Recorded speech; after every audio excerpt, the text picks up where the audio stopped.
put the women and children to bed and go looking for dinner. John Rothstein here on Inside College Basketball Now, where we set the table for you multiple times a week, getting you set for the 25-26 college basketball season. Want to remind you to subscribe to Inside College Basketball Now on both Apple and Spotify. We want to be your Bible for the college basketball season and beyond. We are the only college basketball podcast coming to you 52 weeks out of the calendar year. We are officially 5 weeks away from the start of the 25-26 college basketball season on November 3rd.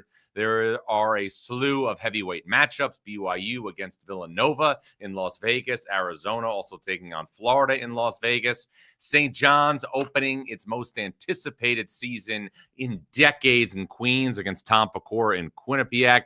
Plenty of things to get to in the next 5 weeks as we continue to churn out all sorts of preseason content to get you set for 25-26. But I was on the road last week on the West Coast visiting all sorts of schools, getting all sorts of different, snippets of information. I went out to the desert. I saw Arizona State, and Grand Canyon. Wildcats should be a top 15 or 20 team to start the season. Arizona State definitely in a rebuilding mode under Bobby Hurley. Grand Canyon, a little sneaky good in the Mountain West. And I also went up to Utah to visit with Utah State and Utah and check out BYU, who, a lot like St. John's, who I just referenced, going into arguably the most anticipated season in program history. We will dive into all those programs later in the show and also tell you where I'm going to be traveling this week as we continue our countdown to opening night. But first, as always, it's time to get going with 3 big things. And the first big thing I want to hit on right now comes from my visit to BYU, and it's that Richie Saunders was a shining star last week for BYU in practice. And everybody knew entering this season that BYU would be one of the more interesting stories in college basketball because of what BYU brought in since the end of last season. And that obviously directly starts with the addition of 5-star prospect A.J. Debance, somebody who is very much in the mix, along with Kansas's Darren Peterson and Duke's Cameron Boozer, to be the number 1 overall pick in the 2026 NBA draft. BYU also got major addition because of the addition of Baylor transfer Rob Wright at point guard, somebody who's like a cheetah in the open court. But after watching BYU practice last week in Provo and spending time with that staff and spending time with that basketball team, I can tell you this. The guy that is truly going to benefit the most, from my opinion, after watching a BYU practice, the guy that's going to benefit the most from those 2 additions and just a better ensemble of players in BYU's program is Richie Saunders. Now, Richie Saunders last year for BYU separated himself as a potent scorer for a team that won multiple games in the NCAA tournament. 2, averaged 22 points per game in the NCAA tournament. But Richie Saunders last week at BYU practice was taking target practice on the goal. And he was making shots effortlessly and with regularity. And it got me thinking while I was watching practice, BYU, because of the attention that A.J. Debance is going to cause, and BYU, because of what Rob Wright is going to do, getting into the teeth of the defense, BYU is going to be tailor-made for Richie Saunders to get open jump shots. He made 79 three-point shots last year. I think making 100 threes is something that is well within the reach of Richie Saunders, who will be an all Big 12 caliber player again for the BYU Cougars. Again, a team that is just getting more attention because of its additions with Debance and Rob Wright. A.J. Debance in practice looked like he was going to live up to the billing.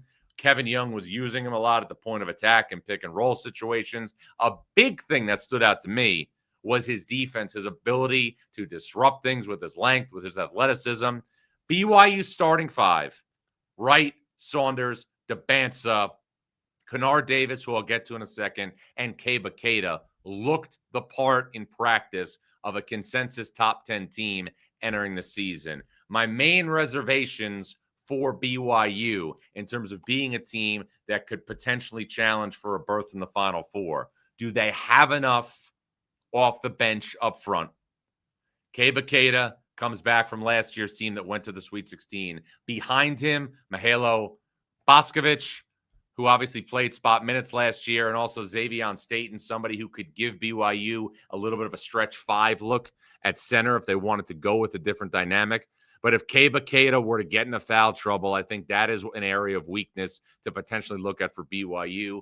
And just in general, the continued development of the bench. You don't have to have 9 or 8 starters for BYU, but you have to get consistent production if you're going to be a team that can play deep into the NCAA tournament. I think there's a lot to be excited about for BYU, but the overall depth, the front court depth, the two biggest questions. But that does not take away from the fact that BYU has one of the more complete starting fives in the sport.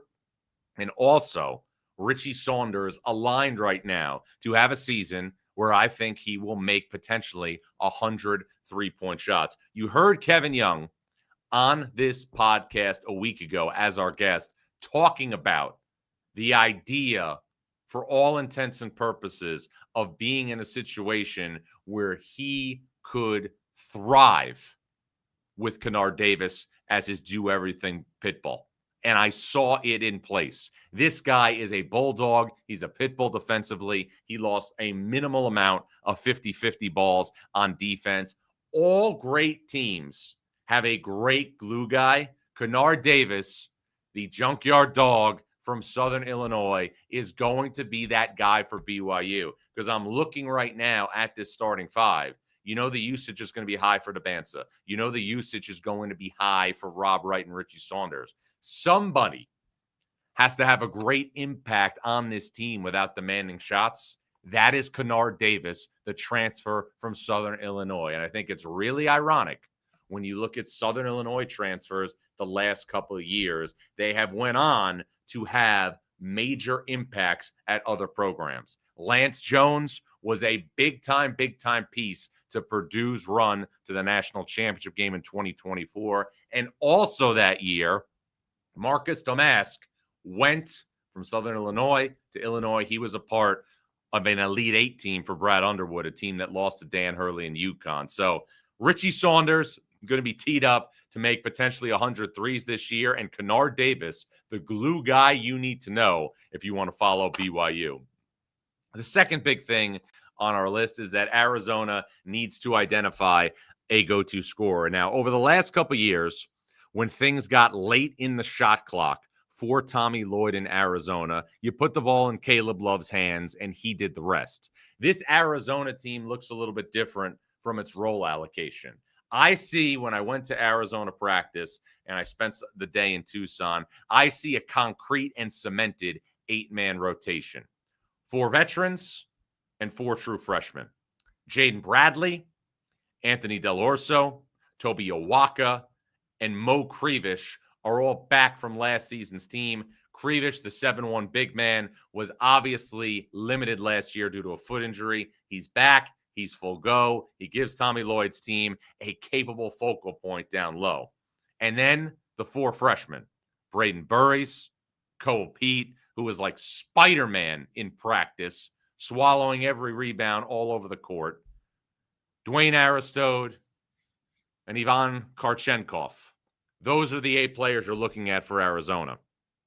I see a really, really deep and talented front line with Pete, with Krevish, with Owaka.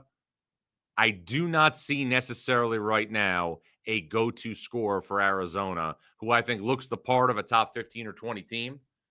But I need to see somebody who, when Arizona needs a basket, can come up big time in crunch time.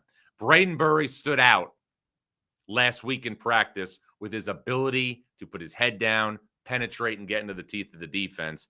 But as I'm evaluating Arizona, and I'm evaluating them and their long-term potential, in a close game, I am curious what would happen if this team needed a bucket.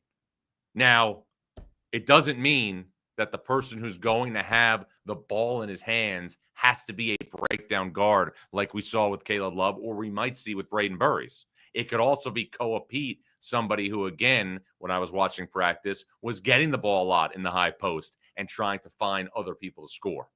You got a veteran point guard in Jaden Bradley. You've got a really, really deep and talented front line in Koa Pete, Toby Awaka, and Mo Krivish.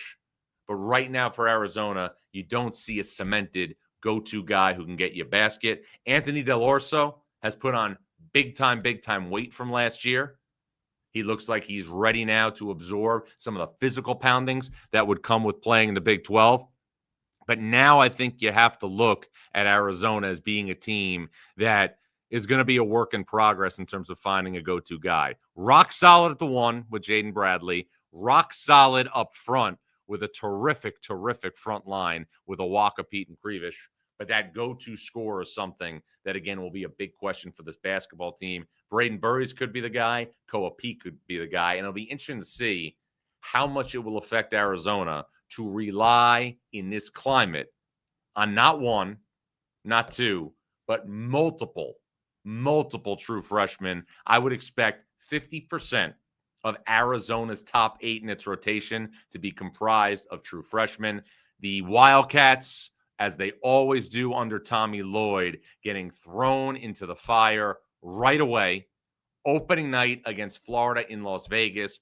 Also in November, Arizona is going to play at UConn and also play UCLA in the Intuit Dome in Los Angeles. So there's going to be some tall tasks for this program, who also has, obviously, a game against Alabama in Birmingham as part of its non-conference schedule, a home game against Auburn, and a game in Phoenix against an outstanding San Diego State team. So Arizona, as always under Tommy Lloyd, is going to play a high level of competition prior to the Big 12. Our third big thing relates to Kentucky.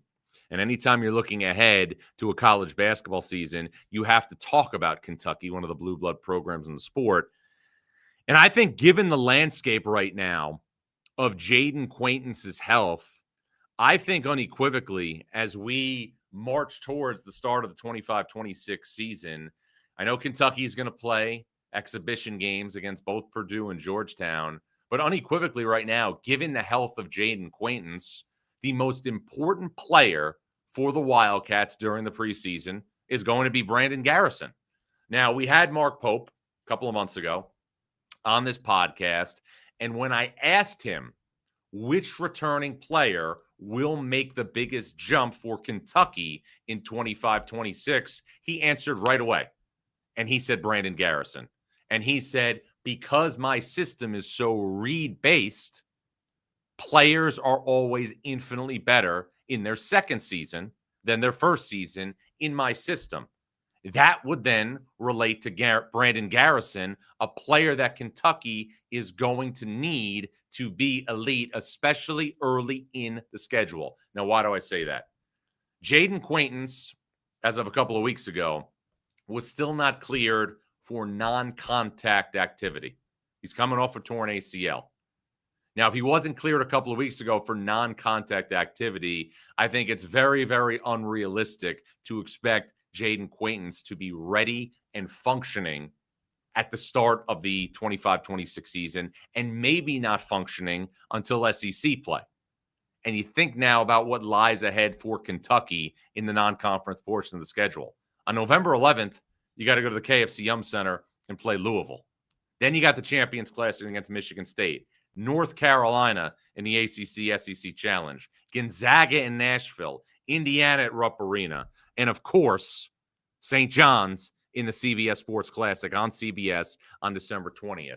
In order for Kentucky, a program that is always operating with the mindset of being a number one seed in the NCAA tournament, to have a chance to win the lion's share of those games that I just referenced, you are going to need Brandon Garrison to be producing and be producing at a high level at the 5 spot in those games. Brandon Garrison, I want to remind people, did not have a game last season for Kentucky where he tallied double-digit rebounds. Brandon Garrison last season in the Sweet 16 against Tennessee had 3 points and 1 rebound. 3 points and 1 rebound. Now, we have seen players in a program stay a year, especially in this climate, get acclimated, and then emerge into one of the best players in college basketball. I'm not saying that's going to happen with Brandon Garrison, but we have seen it happen. It happened with a team that Kentucky is going to play on December 20th last year in Zuby Ejiofor. Zuby Ejiofor was Joel Soriano's backup 2 years ago. He was a reserve for St. John's. He stepped into a starting role. Zuby Ejiofor, when we roll out preseason All-Americans in a couple of weeks, he will be a second or third team All-American, and he will be the Big East preseason player of the year. He was a monster for St. John's last year in Rick Pitino, and he could be the national defensive player of the year. Now, it got me thinking, when we talk about Brandon Garrison and you talk about the idea of getting Jaden Quaintance back in the lineup, a player to me that can change the ceiling for Kentucky because of his defensive prowess, it got me thinking about the idea about Kentucky maybe having too many players. And we talked about this, in different periods of this podcast. We talked about it during our SEC offseason breakdown. How many players makes too deep of a rotation? I remember years ago being at a Notre Dame practice when Mike Bray was the coach, and he told me depth is overrated in games and it's underrated in practice. So I went out with the fine-tooth comb and I went through Kentucky's usage last season of its rotation. In the NCAA tournament, the Sweet 16 loss against Tennessee, Mark Pope played 9 players 9 minutes or more.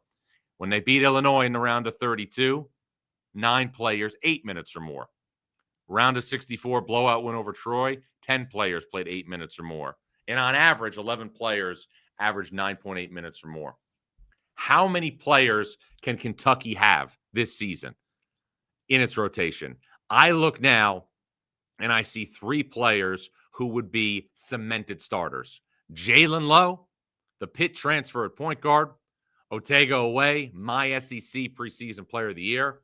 Mohamed Diabate, one of the great glue guys in the sport. And then at the 5, obviously, depending on health, you would either go with Jaden Quaintance or Brandon Garrison. That right there is 5 players we know are going to play for Kentucky. Denzel Aberdeen, the Florida transfer, is going to play. Colin Chandler, another guy who's going to be in his second year in Mark Pope's system, is going to play. Cam Williams, the sharpshooter from Tulane, is going to play. Then you've got 2 highly touted freshmen, Malachi Moreno and Jasper Johnson, that are coming to Lexington with the intention of playing. And that doesn't count, obviously, Trent Noah, Braden Hawthorne, and Andrea Jelovic, an international import. That's a deep rotation. And again, it brings me now into the idea of, does Kentucky have too many players? It's a fair question. And it's also a fair question to wonder, what is a realistic jump for Brandon Garrison in November and December if Jaden Quaintance is not available? Because Kentucky, if it's going to be in a scenario where it's going to win a large percentage of its non-conference games, is going to need Brandon Garrison to emerge into a much more productive player than the player who had 3 points and 1 rebound against Tennessee last year in the Sweet 16. Want to get to your thoughts, want to get to your comments as we just went through those 3 big picture items. We are 5 weeks away from the start of the 25-26 college basketball season. John Rothstein here on Inside College Basketball Now. Saturday kicks off at noon, and it's big time. First, Air Force and Navy face off in Annapolis. Then it's big time at the Rose Bowl when UCLA hosts Penn State. John Rothstein back here on Inside College Basketball Now. I wanted to make sure that you subscribe to Inside College Basketball Now on both Apple and Spotify. We want to be your Bible for the college basketball season and beyond. We are the only college basketball podcast coming to you 52 weeks out of the calendar year. Also want to run this by you, as everybody here obviously watching and listening to this show is the hardest of hardcore basketball fans. We are seeing now a change, it feels like, in the amount of meaningful basketball that is being played on Thanksgiving. The CBS, obviously, primetime game this year, Arkansas Duke, is an Elite Eight caliber game. It's the second year that CBS has had a massive, massive game. We are also going to see North Carolina against Michigan State that day. You also have the Rady Children's Invitational in San Diego. That is going to be Florida, TCU, Wisconsin, Providence. You also have the ESPN Events Invitational, BYU, Miami, Georgetown, Dayton. And you've got some other games on the back end of the Players Era Festival. It feels like, at least from my perspective, Thanksgiving should be celebrated now on the last Saturday of November and no longer on the last Thursday of November.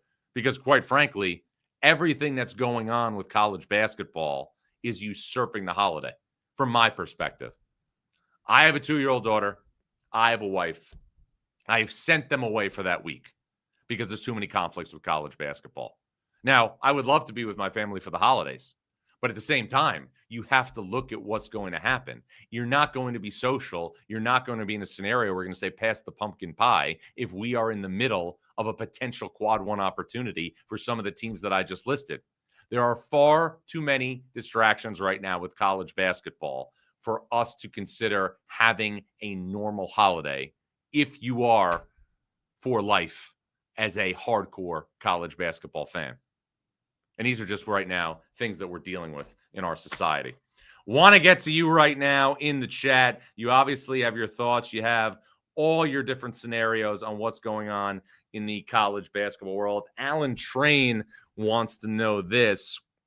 He said, the path to the Big 12 title goes through Houston. I don't disagree with that, Alan. I think you're looking, though, at a number of teams that could vie at the top of the Big 12. Houston's in the one hole. I would put BYU and Texas Tech right behind those two teams. And then I think you have to look at Iowa State and Arizona as also teams who are going to be firmly in the mix. I've said it before, and I'll say it again. If you are looking now at a scenario of how to rank the Big 12, and you are really, really valuing returning personnel, I don't see how you can't forecast Kansas as 6th in the conference.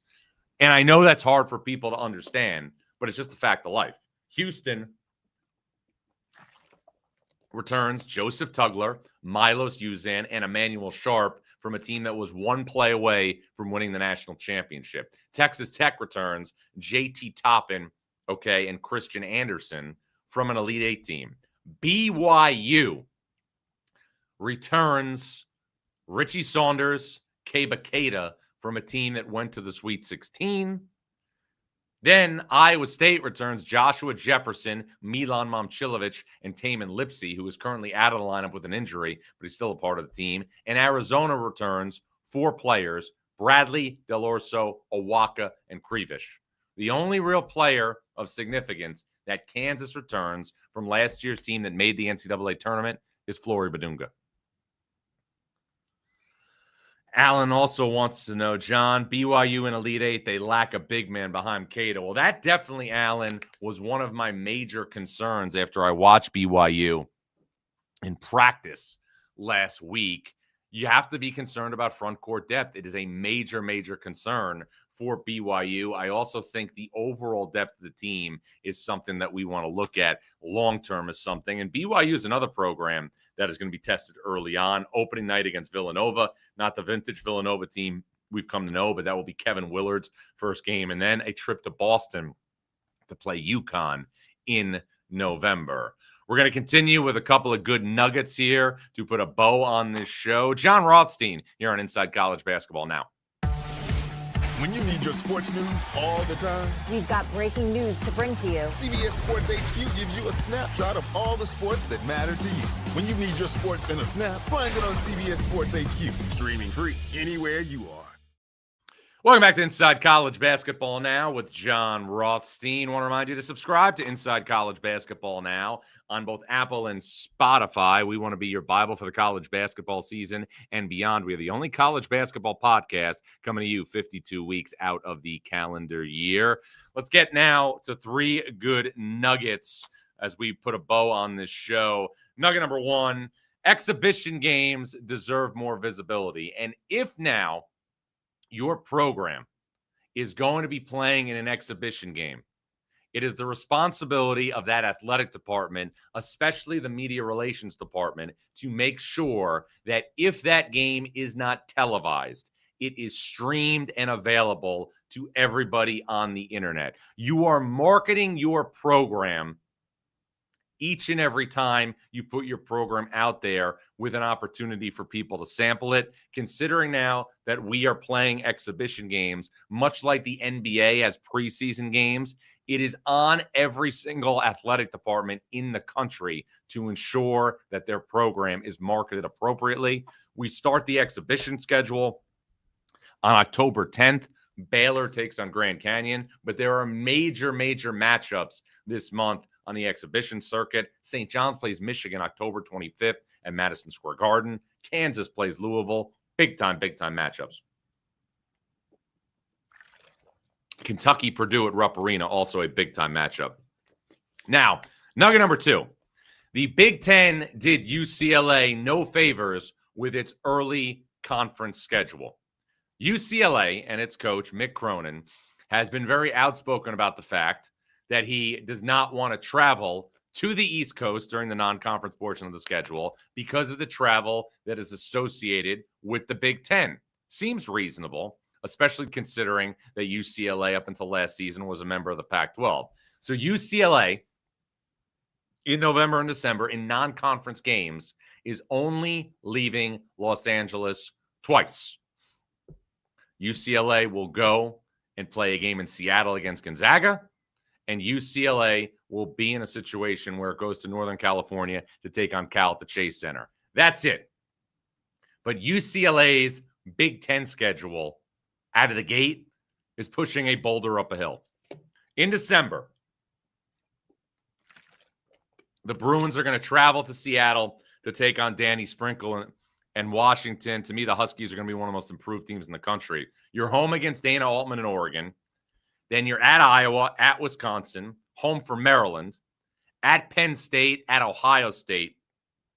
You travel back from Ohio State, and you have a very short prep for who? Purdue at Pauley Pavilion. That is as hard an opening conference schedule as I think we will see among power conference teams this season. Now, what's the silver lining to having 5 of your first 7 games on the road and your 8th game is Purdue at Pauley Pavilion? There might be 6 quad 1 opportunities for UCLA during that stretch. And having the opportunity to play that many games, especially away from home against quality opponents, is an opportunity to build a resume. And if you're going to start the season as a top 10 team, which is where I have UCLA, you have an opportunity then in your mind to start building a resume for a top seed in the NCAA tournament. Remember this, the West Regionals this year are in San Jose, and if you're a top seed in the West, you would start in San Diego. So if you're UCLA and the ultimate goal is to be the top seed in the West region, it's San Diego to San Jose to Indianapolis if you were to be in a position to compete for a run to the Final Four. That is the silver lining in UCLA's brutal early stretch in the Big Ten. Nugget number 3. The Big Ten and the SEC are aligned to get at least 10 teams each in the 2026 NCAA tournament. One of the things I love to do on this beat, in this job, is to always try and forecast where things are coming from an NCAA tournament bid representation perspective. So I look at now last year's multi-bid leagues in college basketball, 2025. ACC had 4, Big 12 had 7, Big East had 5, Big 10 had 8, the Mountain West had 4, the SEC had 14, and the West Coast Conference had 2, Gonzaga and St. Mary's. As of now, this year, we will have 37 at-large bids, and we will have 31 automatic qualifiers. In a year, as long as the tournament stays with 68 teams, again, this is obviously a moving target given what's been in the news recently. If it stayed at 68, we will go to 32. Regardless, we will go to 32 automatic qualifiers and 1 less at-large bid unless the tournament, God forbid, expands. So I'm looking at potential bid distribution. and I'm looking at some of these conferences. The ACC, to me, has improved with some of its coaching hires, and the ACC, to me, should get a third of its league. 6 teams in the 2026 NCAA tournament. The Big 12, to me, has major questions after its first 6 teams. Houston, BYU, Texas Tech, Arizona, Iowa State, and Kansas. Cincinnati has not made the tournament under Wes Miller. Jerome Tang and Kansas State have an All-American and PJ Haggerty. Beyond that, we don't know. And Baylor is pushing the complete rebuild button under Scott Drew. The Big East, a conference that got 5 teams in the NCAA tournament last season, has major questions after UConn, St. John's, and Creighton. And I look at the Big Ten, and I see tremendous improvement in this conference. From an 8-team last year's that got in. I think Ohio State, Washington, Iowa, and USC could all be NCAA tournament teams this season. I think Nebraska could be a bubble team on top of the 8 teams that made the NCAA tournament last year. And as far as the SEC goes, I've got 12 teams in the Rothstein 45 right now, something I put out every single day from the SEC.